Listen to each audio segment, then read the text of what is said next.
दोस्तों आज की वीडियो उन 90% LIC एजेंट के लिए है जो कस्टमर के पास जाते ही कुछ ऐसी गलती कर देते हैं जिन गलतियों की वजह से उनकी पॉलिसी क्लोज नहीं होती है और उनको मायूस होकर कस्टमर के पास से उठकर आना पड़ता है।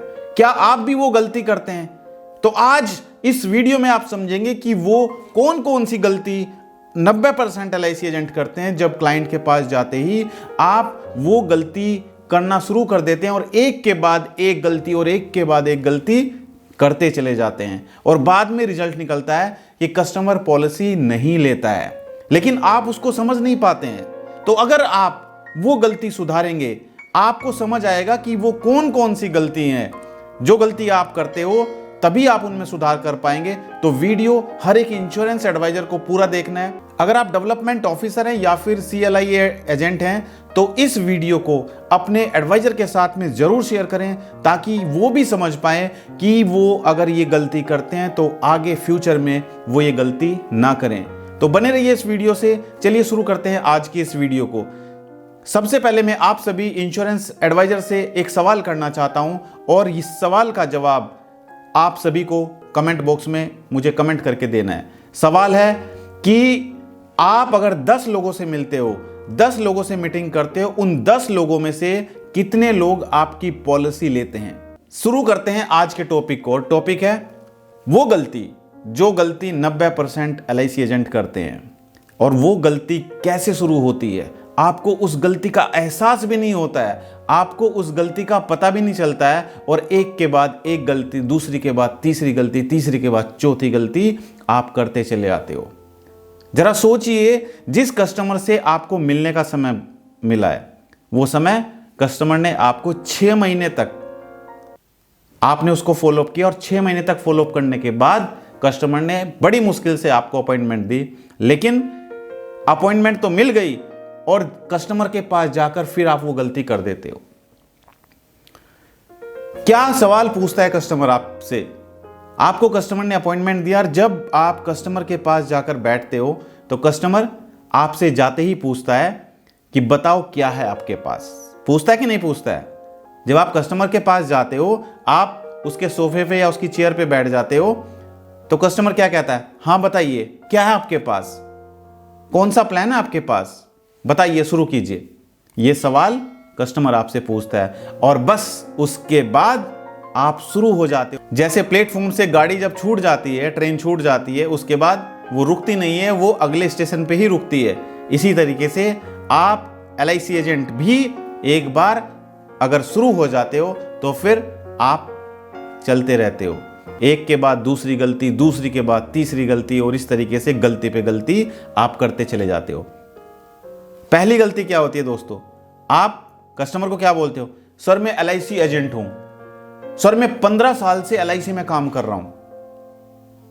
उसके बाद एक गलती और, सर मैं अपनी ब्रांच में नंबर 1 LIC एजेंट हूं। उसके बाद एक गलती और, सर मैं हर साल MDRT करता हूं। अरे भाई, कस्टमर को क्या मतलब है? आप अपनी ब्रांच में LIC में नंबर 1 है तो कस्टमर को क्या मतलब है? आप नंबर 1 हो या नंबर 2 हो, कस्टमर को इससे कोई लेना देना नहीं है। आप MDRT एजेंट हैं या नहीं है, कस्टमर को इससे भी कोई लेना देना नहीं है। आप अपनी कंपनी में, आप अपनी ब्रांच में नंबर 1 एजेंट हैं, कस्टमर को इससे भी कोई लेना देना नहीं है। अब देखिए अगली गलती आप क्या करने वाले हैं। अगली गलती आप करते हैं, सर हमारी कंपनी सबसे बढ़िया प्लान लेकर आई है। बताइए, कमेंट करके बताइए कि आप ये गलती करते कि नहीं करते हैं। सर हमारी कंपनी का प्लान सबसे बेस्ट है इंडस्ट्री में, हमसे बढ़िया प्लान कुछ भी नहीं है कंपनी में। बताइए ये गलती होती है कि नहीं होती है? उसके बाद एक गलती और, सर हमारी कंपनी सबसे ज्यादा रिटर्न देती है, हमारी कंपनी के प्रोडक्ट सबसे ज्यादा रिटर्न देते हैं। कस्टमर सुन रहा है आपकी बात, कस्टमर सुनते जा रहा है आपकी बात। उसके बाद एक गलती और, सर आज तक ऐसा प्लान आया ही नहीं LIC में, सर हमारी कंपनी में आज तक ऐसा प्लान आया ही नहीं है जो प्लान मैं आपको बताने वाला हूं। कस्टमर सुन रहा है बहुत ध्यान से। सर पहली बार ऐसी पॉलिसी आई है LIC में, पहली बार या कोई इंश्योरेंस एडवाइजर अगर प्राइवेट इंश्योरेंस कंपनी में काम कर रहा है तो वो क्या बोलता है, वो भी यही बोलता है, सर पहली बार हमारी कंपनी में ऐसी पॉलिसी आई है। ये डिस्कशन आप कस्टमर से करते रहते हो और कस्टमर सुनता रहता है। कस्टमर ने जाते ही आपसे क्या पूछा कि हाँ बताइए, आप मुझे इतने दिन से फॉलोअप कर रहे हो, बताइए क्या है आपके पास, कौन सी पॉलिसी आप कह रहे थे ना मिलने के लिए कि सर मैं मिलना चाहता हूँ आपसे, आपके लिए बहुत अच्छा ऑफर है, आपके लिए बहुत अच्छे प्लान्स हैं, बताइए क्या प्लान है, आप शुरू कीजिए। ये बोलते ही आप शुरू कर देते हो, सर मैं तो LIC में नंबर 1 एजेंट हूं, सर अपनी ब्रांच में टॉप का एजेंट हूं, सर अपने डिवीजन में नंबर 1 एजेंट हूं, सर मैं हर साल MDRT करता हूं, सर मैं US से जाता हूं हर साल LIC की तरफ से, सर हमारी कंपनी का प्लान सबसे हाई रिटर्न देता है, सर ऐसे प्लान तो आज तक आए ही नहीं है। ये आप में से 90% LIC एजेंट ये गलती करते हैं, कस्टमर के पास जाते ही शुरू हो जाते हैं। जरा ये सोचिए कि आप जो बता रहे हो क्या कस्टमर सुनना चाहता है। वो आप कस्टमर से गलत डिस्कशन कर रहे हो। जब तक आप ये गलत डिस्कशन बंद नहीं करेंगे तब तक कस्टमर का कोई इंटरेस्ट नहीं है। आप जो बोल रहे हो वो कस्टमर सुनना नहीं चाहता है। कस्टमर ने आपको यहां पर बुलाया है तो आपको एक ऐसा मौका मिला है जिस मौके की तलाश आपको पिछले 6 महीने से थी, वो मौका आपको मिल चुका है। अब इस गोल्डन चांस को अगर आप खो देंगे तो क्या वो कस्टमर आपको दोबारा बुलाएगा मिलने के लिए? बिल्कुल नहीं बुलाएगा। तो ये जो गलत डिस्कशन आप कर रहे हो, ये गलत डिस्कशन आप बंद करो। ये जो पॉइंट्स मैंने बताए हैं, ये पॉइंट्स आप भी जरूर करते होंगे, ये गलतियां आप भी जरूर करते होंगे कस्टमर के पास जाकर। ये गलत डिस्कशन आज से ही बंद कर दीजिए। आज से ही आप प्रण लीजिए कि आज से जब आप कस्टमर के पास जाएंगे तो ये गलत डिस्कशन आप नहीं करेंगे। वीडियो थोड़ा लंबा हो सकता है तो वीडियो को आप स्किप मत कीजिएगा, पूरा वीडियो देखिएगा। आप गलत डिस्कशन ना करके आप अच्छे डिस्कशन शुरू कीजिए कस्टमर के साथ। कस्टमर क्या करता है?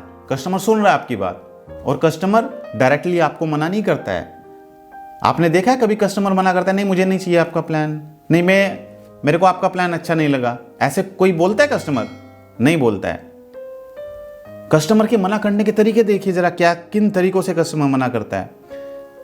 आपने प्लान समझा दिया कस्टमर को, आपने उसको बता दिया ये सब जो गलतियां आप कर रहे थे, ये गलतियां मैंने आपको बताई, ये गलतियां आप करते हैं। उसके बाद आप प्लान भी शुरू हो जाते हो कि सर ये प्लान है, कस्टमर बोलता है नहीं ये प्लान मुझे अच्छा नहीं लगा, दूसरा प्लान बताइए। आप दूसरा प्लान खोल देते हो, फिर तीसरा प्लान, फिर चौथा प्लान, 5-6 प्लान आप कस्टमर को बता देते हो।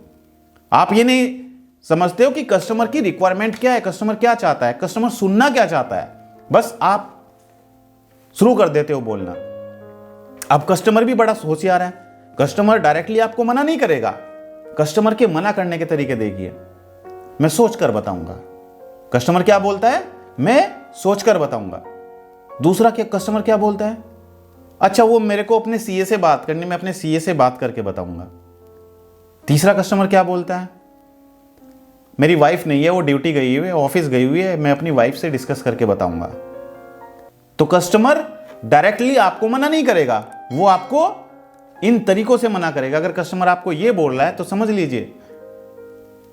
लीजिए कि वो लेने वाला नहीं है आपसे प्रोडक्ट। तो आपको क्या करना है? आपको कस्टमर से जो अपॉइंटमेंट मिला है 6 महीने आपको फॉलोअप करने के बाद, उसको आपको खराब नहीं करना है। आपको सबसे पहले ये गलतियां सुधारनी है जो मैंने आपको बताई, जो आप कस्टमर के पास जाकर ये गलतियां करते हो। ऐसी बात मत करो जिसमें उसका इंटरेस्ट ही ना हो। कस्टमर से ऐसी बात करो जो वो सुनना चाहता है। और ऐसी कौन सी बात होंगी भाई? आपसे अगर कोई आदमी बात कर रहा है तो आप उसकी बात कब सुनेंगे? जब आपका इंटरेस्ट उसमें होगा। और जब आपका इंटरेस्ट उसमें नहीं है और वो बोले जा रहा है तो आप क्या करोगे? आप इग्नोर करोगे उसको। आप न्यूज़पेपर पढ़ोगे, आप कुछ और देखोगे, आप टीवी देखने लगोगे, आप किसी और से बात करने लगोगे, आप फोन पे बात करने लगोगे, वो बोलते जा रहा है। तो ऐसे आपको अपना प्रेजेंटेशन देने का कोई फायदा नहीं है। तो ऐसी बात आपको करनी है जो कस्टमर सुनना चाहता है, ना कि ऐसी बात आप करें कि जो कस्टमर सुनना ही नहीं चाहता है। अब ये कैसे पता चलेगा कि कस्टमर क्या सुनना चाहता है? ऐसी कौन सी बात करें जो कस्टमर सुनना चाहता है? बात कीजिए रिटायरमेंट की। सर आपकी एज आज 40 ईयर्स है, 60 साल तक सर आप जॉब करेंगे, आपको इनकम आती जाएगी, लेकिन उसके बाद जब सर आपकी इनकम आनी बंद हो जाएगी, उस टाइम पर खर्चे के लिए पैसे कहां से आएंगे?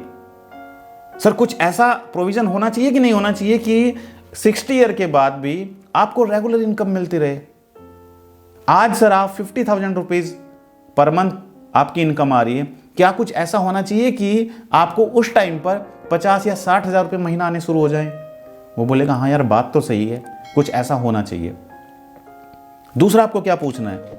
आपको पूछना है सर आपके घर में कौन कौन है?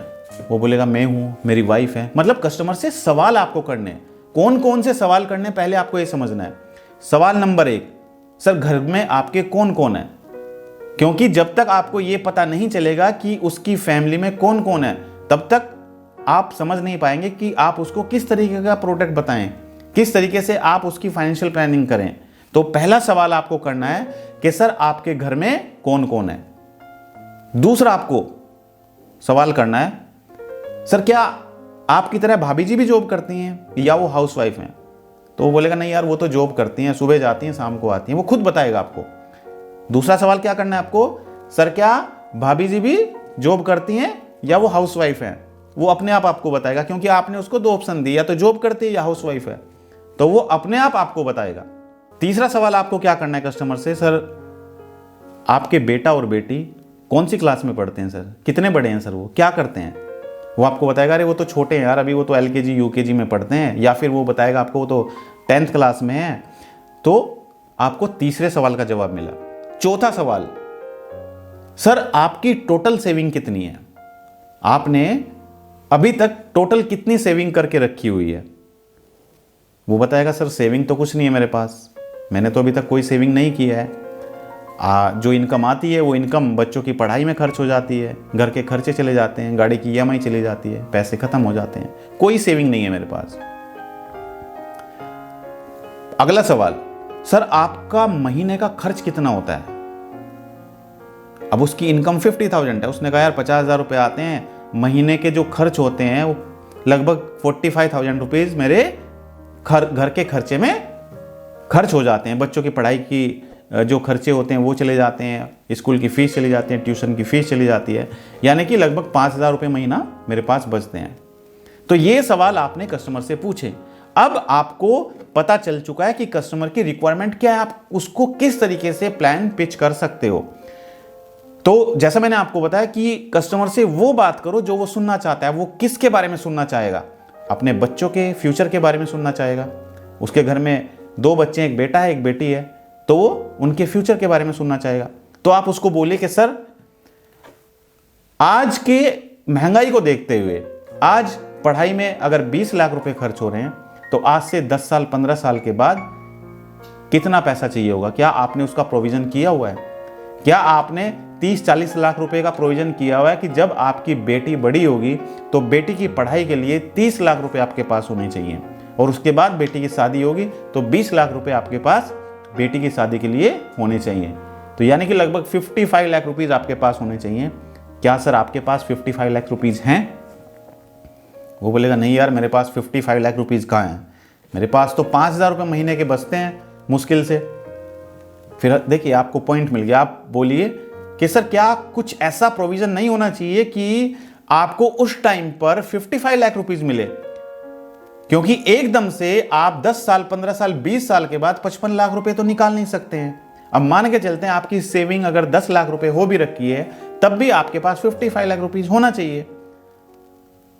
तो एकदम से आप 55 लाख कैसे निकालेंगे?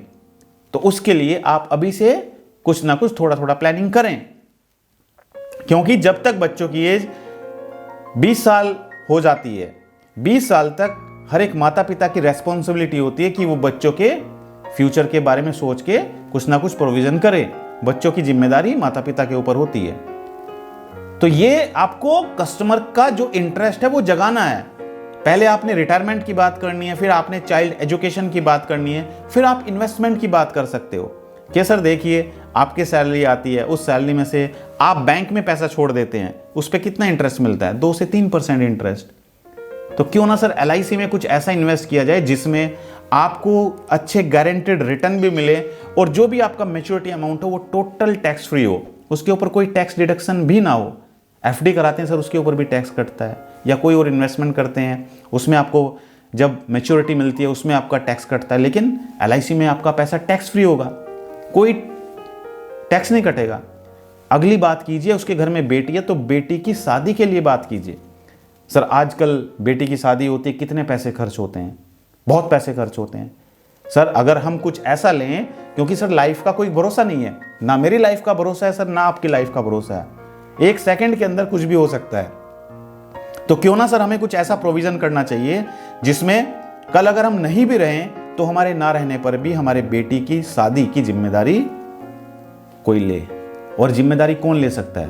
मैं आपसे सर 2 नाम ऐसे पूछता हूं, आप 2 नाम ऐसे बताइए मुझे जो आपकी अनुपस्थिति में, यानी कि अगर आप नहीं हैं, आपके ना रहने पर आपकी बेटी की शादी की जिम्मेदारी लेते हैं, जो आपकी बेटी की शादी के लिए 30 लाख रुपए देंगे।